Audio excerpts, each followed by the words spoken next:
إن الحمد لله نحمده ونستعينه ونستغفره ونعوذ بالله من شرور أنفسنا ومن سيئات أعمالنا من يهده الله فلا مضل له ومن يضلل فلا هادي له وأشهد أن لا إله إلا الله وحده لا شريك له وأشهد أن محمدا عبده ورسوله يا أيها الذين آمنوا اتقوا الله حق تقاته ولا تموتن إلا وأنتم مسلمون يا أيها الناس اتقوا ربكم الذي خلقكم من نفس واحدة وخلق منها زوجها وبث منهما رجالا كثيرا ونساء واتقوا الله الذي تساءلون به والأرحام إن الله كان عليكم رقيبا يا أيها الذين آمنوا اتقوا الله وقولوا قولا سديدا يصلح لكم أعمالكم ويغفر لكم ذنوبكم ومن يطع الله ورسوله فقد فاز فوزا عظيما اللهم صل على محمد وعلى آل محمد كما صليت على إبراهيم وعلى آل إبراهيم إنك حميد مجيد اللهم بارك على محمد وعلى آل محمد كما باركت على إبراهيم وعلى آل إبراهيم إنك حميد مجيد أما بعد فإن خير الحديث كتاب الله وخير الهدي هدي محمد صلى الله عليه وسلم وشر الأمور محدثاتها وكل محدثة بدعة وكل بدعة ضلالة وكل ضلالة في النار من يطع الله ورسوله فقد رشد واهتدى ومن يعص الله ورسوله فقد ضل وغوى سبحانك لا علم لنا إلا ما علمتنا إنك أنت العليم الحكيم رب اشرح لي صدري ويسر لي أمري واحلل عقدة من لساني يفقهوا قولي ربي زدني علما ربي أعوذ بك من همزات الشياطين وأعوذ بك ربي أن يحضرون لقد قال الله تعالى في القرآن الكريم بعد أعوذ بالله السميع العليم من الشيطان الرجيم من همزه ونفخه ونفثه بسم الله الرحمن الرحيم يا أيها الذين آمنوا لا تلهكم أموالكم ولا أولادكم عن ذكر الله ومن يفعل ذلك فأولئك هم الخاسرون وأنفقوا مما رزقناكم من قبل أن يأتي أحدكم الموت فيقول ربي لولا أخرتني إلى أجل قريب فأصدق وأكن من الصالحين ولن يؤخر الله نفسا إذا جاء أجلها والله خبير بما تعملون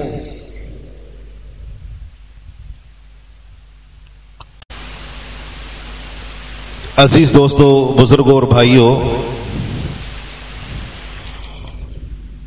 اس بات سے ہم سب اچھی طرح واقف ہیں کہ اللہ تعالیٰ نے اس دنیا میں آنے کی ایک ترتیب رکھی ہے کہ پہلے دادا آتا ہے، پھر باپ آتا ہے اور پھر بیٹا آتا ہے، لیکن اس دنیا سے جانے کی کوئی ترتیب نہیں ہے۔ کتنی ہی مرتبہ آپ نے خود دیکھا ہوگا کہ لوگ خود بوڑھے ہوتے ہیں لیکن اپنے جوان بیٹوں کو کندھا دے رہے ہوتے ہیں۔ اللہ تبارک و تعالیٰ نے اس دنیا کو ایک آزمائش گاہ بنایا ہے۔ اس دنیا کی مثال اس مسافر خانے کی طرح ہے کہ جہاں ہر مسافر اپنی اپنی سواری کا منتظر ہے، اور جیسے ہی اس کی سواری آتی ہے وہ اس میں سوار ہو کر چلا جاتا ہے۔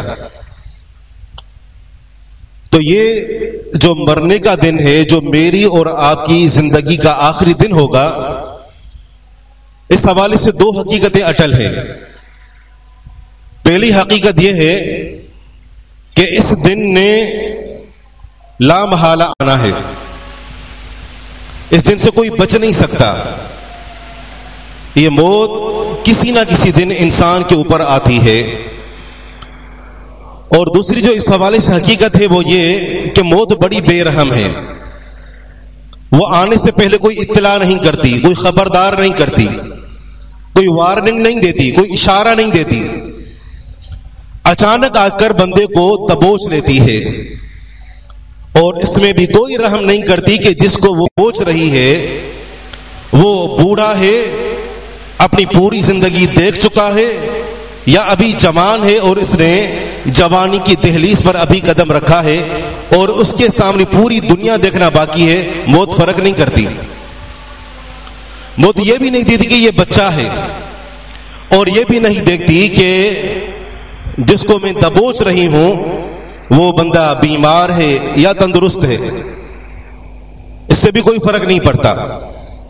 موت یہ بھی نہیں دیتی کہ جس کو میں موت آ کر بھی اس کو دبوچ رہی ہوں، اس بیچارے پوری زندگی فقر و فاقہ میں گزاری ہے، خوشی تو کوئی دیکھی نہیں، لہذا تھوڑی سی اس کو مہلت دے دوں تاکہ یہ کچھ خوشیاں ہی دیکھ لے۔ پوری زندگی بچوں پر محنت کرتا رہا ہے، اب جب بچے اس کے یہ پھل آور اور تناور درخت بن چکے ہیں، اب جب پھلوں کو کاٹنے کا موسم آیا ہے تو اس کو کچھ پھل تو کھانے دوں، موت کو اس سے کوئی فرق نہیں پڑتا۔ ان اجل اللہ اذا جاء لا یؤخر لو کنتم تعلمون۔ اللہ تعالیٰ کی طرف سے دی ہوئی مہلت جب وہ آتی ہے تو کسی کو آنکھ چھپکنے کے برابر بھی مہلت نہیں دی جاتی۔ فرمایا کہ کاش کہ تم اس حقیقت سے واقف ہوتے، اس کو جانتے ہوتے۔ پھر جب ان دونوں حقیقتوں کو ہم اچھی طرح جانتے ہیں کہ اللہ تعالیٰ کی طرف سے دی ہوئی مہلت کبھی بھی ہو سکتی ہے، اور اتنی بڑی حقیقت نے اچانک ہمارے پاس آنا ہے، تو پھر عقل مند انسان وہی ہے کہ جو اس کے لیے تیاری کرے۔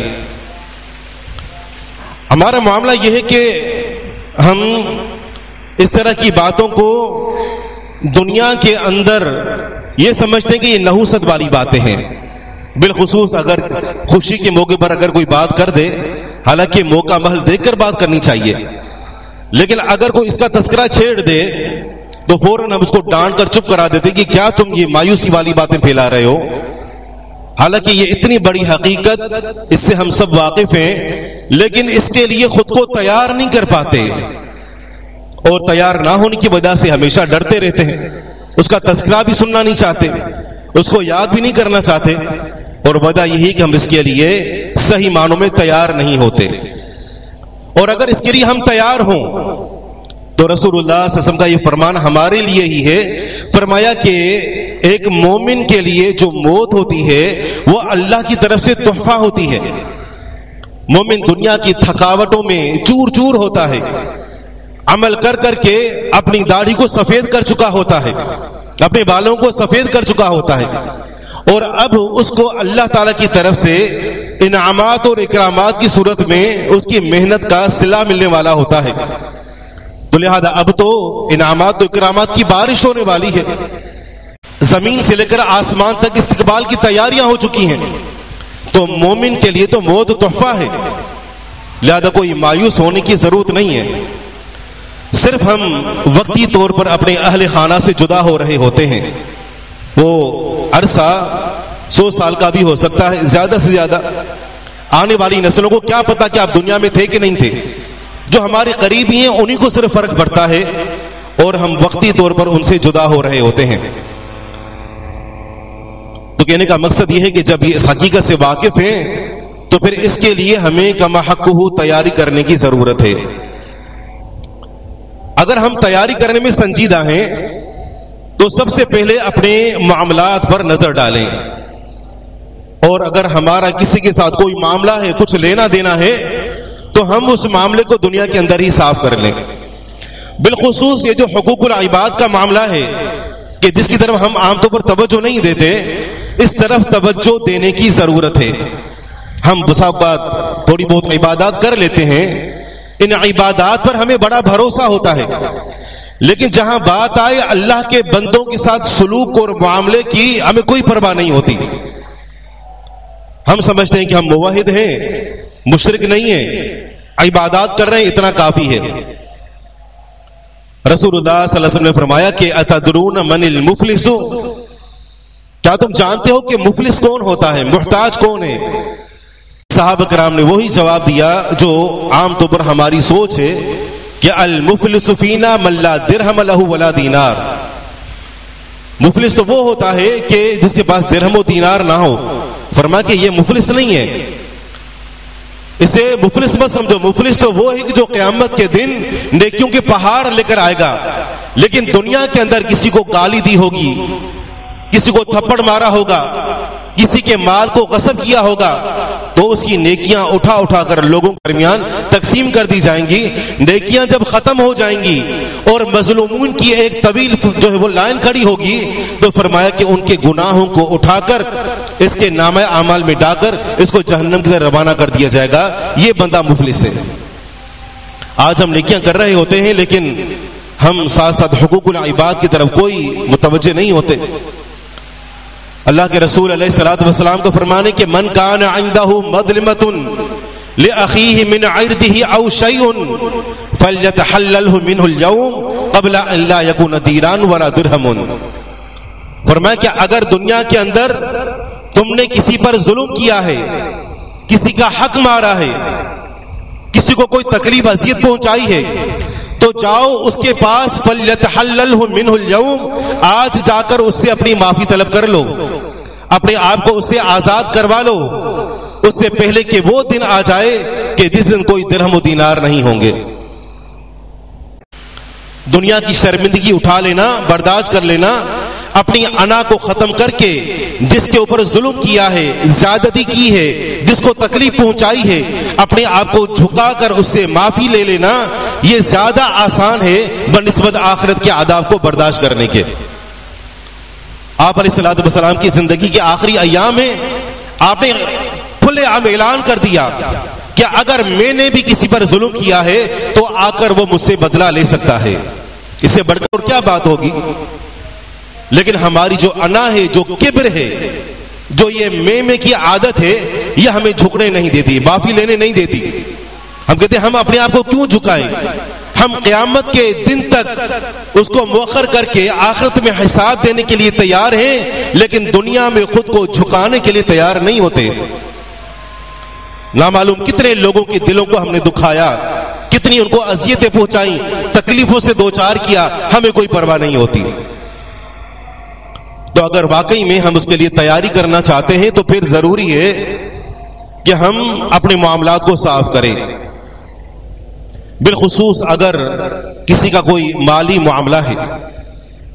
اللہ کے رسول علیہ الصلوۃ والسلام کے پاس ایک شخص آیا، اور یہ روایت حدیث کی کتاب صحیح بخاری اور صحیح مسلم کی ہے۔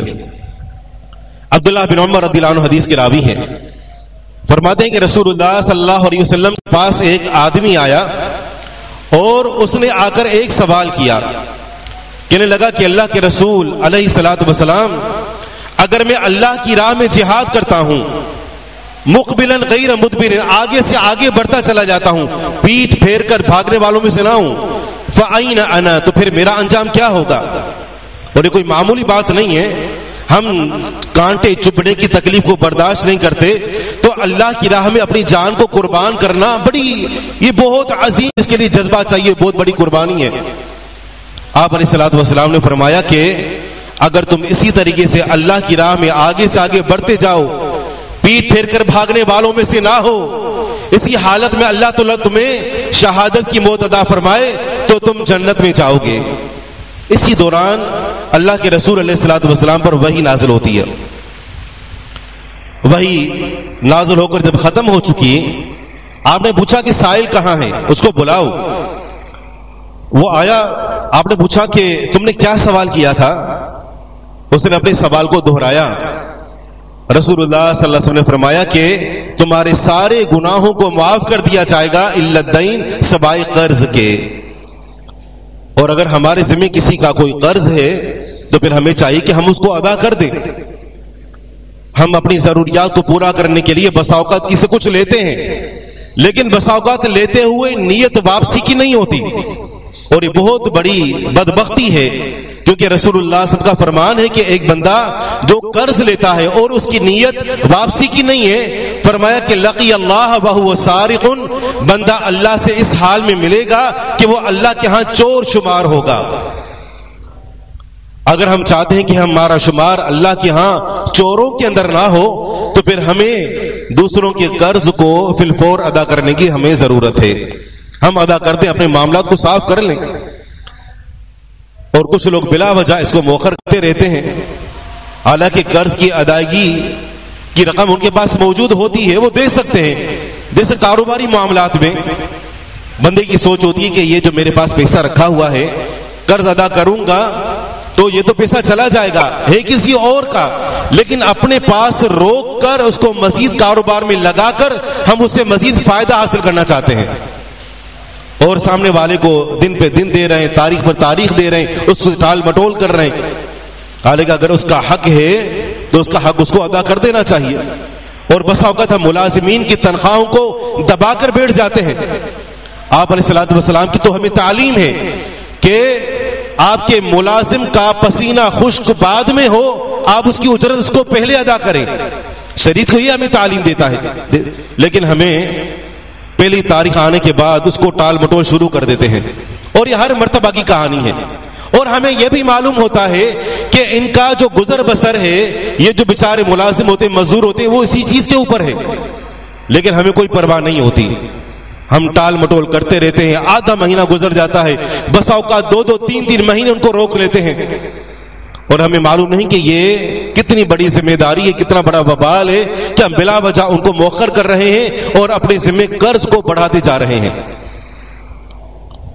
مسند احمد کی روایت ہے، صحابی رسول سیدنا عبداللہ بن عمر رضی اللہ عنہ حدیث کے راوی ہیں۔ اس حدیث کو جابر بن عبداللہ رضی اللہ عنہ نے بھی روایت کیا ہے۔ فرماتے ہیں کہ ایک مرتبہ رسول اللہ صلی اللہ علیہ وسلم کے پاس ایک جنازہ لایا گیا۔ آپ علیہ الصلوۃ والسلام کی یہ عادت ہوا کرتی تھی کہ پہلے پوچھ لیتے تھے کہ آیا اس کے ذمہ کسی کا کوئی قرضہ تو نہیں ہے۔ جب بتایا جاتا قرضہ نہیں ہے تو پھر آپ آگے بڑھ کر نماز پڑھاتے۔ یہ تب کی بات ہے کہ جب ابھی فتوحات کا دور شروع نہیں ہوا تھا، لیکن بعد میں جب اللہ تعالیٰ نے فتوحات سے نوازا، مال غنیمت کے ڈھیر لگ جاتے، تو کسی بھی میت کے اوپر اگر قرضہ ہوتا تو اللہ کے رسول علیہ الصلوۃ والسلام اپنی طرف سے اس کا قرضہ ادا کیا کرتے تھے۔ آپ علیہ الصلوۃ والسلام نے پوچھا اس کے ذمہ کوئی قرضہ تو نہیں ہے؟ تو کسی نے کہا کہ اس کے ذمہ 2 دینار قرضہ ہے۔ رسول اللہ صلی اللہ علیہ وسلم نے فرمایا کہ پھر تم اس کی نماز جنازہ پڑھاؤ۔ یہ اس لیے فرمایا کہ اللہ کے رسول جو بھی میت کے لیے دعا کرتے ہیں وہ اللہ تعالیٰ کو قبول فرماتا ہے۔ آپ علیہ الصلوۃ والسلام نے فرمایا کہ یہ جو قبریں ہیں یہ اہل قبور پر اندھیروں سے بھری ہوئی ہوتی ہیں، اللہ تعالیٰ میری دعاؤں کی وجہ سے، میری نماز جنازہ کو پڑھنے کی وجہ سے اللہ تعالیٰ ان کی قبروں کو روشنی سے بھر دیتا ہے۔ تو فرمایا کہ میں دعا کروں اور اس کے ذمہ قرضہ ادا کرنا باقی ہے، تو یہ دونوں باتیں آپس میں ٹکراتی ہیں۔ قرض کی وجہ سے اس کا معاملہ آگے نہیں بڑھے گا تو میں اس کے لیے کس طرح دعا کروں؟